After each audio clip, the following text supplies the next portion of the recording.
Hola, hoy nos vamos a meter de lleno en un capítulo del Libro de Mormón que es pura intriga, profecía y, bueno, tiene unos giros de trama espectaculares. Hablamos de Alma 25. Es la historia de tres pueblos y cómo sus destinos chocan en un ciclo de violencia, pero también de una fe inquebrantable.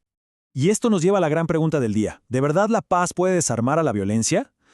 Bueno, esta historia de una guerra brutalísima nos va a dar algunas pistas, porque vamos a ver de cerca a tres grupos que quedaron atrapados justo en medio de todo este lío. Bien, entonces, para meternos en la historia, primero conozcamos a los jugadores clave. A ver, tenemos tres bandos muy claros. Primero, los amulonitas. Pensemos en ellos como los que encienden la mecha, los que provocan todo. Luego están los lamanitas, que son, digamos, el músculo, los que van a la guerra. Y por último, los antinefilejitas. Este grupo es fascinante, son conversos que hicieron un juramento de nunca, pero nunca volver a pelear. O sea, tenemos tres mentalidades totalmente opuestas. El choque es que era inevitable, ¿no? Vamos a empezar por los que empezaron todo, los instigadores. Y vamos a ver cómo sus propias decisiones fueron cavando su propia tumba, por así decirlo. Para entender esto, hay que retroceder en el tiempo. Décadas antes, un profeta, Abinadí, ya había lanzado una advertencia muy seria. Los sacerdotes corruptos del rey Noé, que son los antepasados de estos amulonitas, iban a ser destruidos. Es una profecía que quedó ahí como flotando en el aire, esperando el momento justo para cumplirse. Así que, ¿cuál era el papel de los amulonitas en todo esto? Pues eran los titiriteros, los que movían los hilos detrás del telón. Fueron ellos los que convencieron y empujaron a los lamanitas a una guerra que, en realidad, habían provocado ellos mismos. Básicamente, usaron a todo un pueblo como si fueran piezas de ajedrez para sus propios planes. Planes bastante destructivos. Pero claro, los planes rara vez salen perfectos. La guerra empezó a ir mal para los lamanitas, y con cada derrota la frustración crecía y crecía. Y cuando uno está frustrado, ¿qué hace? Busca un culpable. ¿Y quién estaba más a la mano?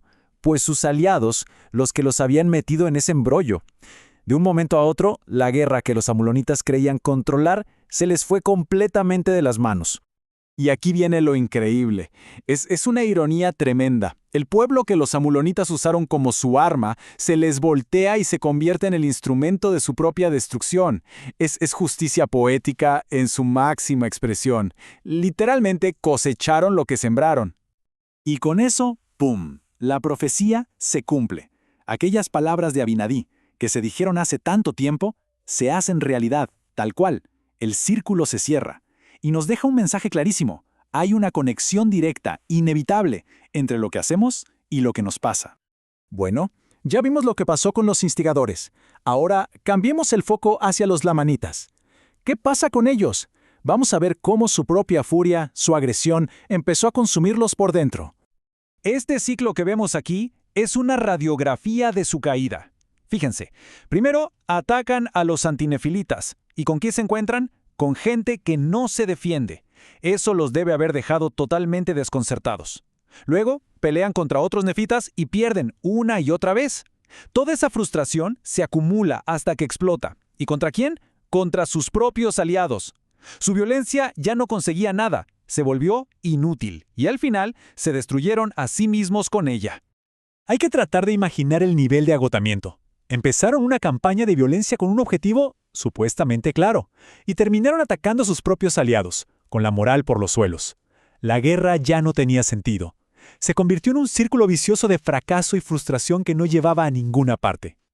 Y ahora, vamos al otro extremo. En un contraste brutal, veamos qué pasó con los antinefilitas. Ellos eligieron un camino radicalmente distinto. La clave de este pueblo era su pacto, su juramento de paz. Estaban tan comprometidos con la no violencia que lo mantuvieron firme incluso cuando sus vidas corrían peligro. Ojo, esto no era una táctica de guerra, no era una estrategia, era quienes eran, era su identidad. Y miren este contraste, es que es impresionante. Por un lado, los amulonitas, los que empezaron todo, terminan siendo perseguidos y huyendo al desierto. Por el otro, los antinefileitas, los pacíficos, son protegidos y recibidos en un nuevo hogar. Dos destinos completamente opuestos y la única diferencia fueron las decisiones que tomó cada grupo. Y al ser recibidos por los nefitas, les dan una nueva identidad. Pasan a llamarse el pueblo de Amón. Pero esto es mucho más que un cambio de nombre, ¿eh? Es un símbolo. Simboliza que sobrevivieron, que renacieron y que tenían la promesa de un futuro lejos de toda esa violencia. Ok, después de todo esto, ¿qué nos queda? ¿Cuáles son las ideas principales que podemos sacar de esta increíble historia de causa y efecto? Estos puntos son, en esencia, el corazón del capítulo. Vemos que las profecías se cumplen, sí, que la violencia, al final, se consume a sí misma, que los que encienden el fuego a menudo se queman con él. Pero quizá lo más fuerte es esto. La fe inquebrantable en un principio como la paz puede llevar a la salvación de una manera que nadie se espera. Es la prueba de que hay una conexión total entre lo que hacemos y lo que recibimos. Y lo más increíble es que la historia no termina aquí.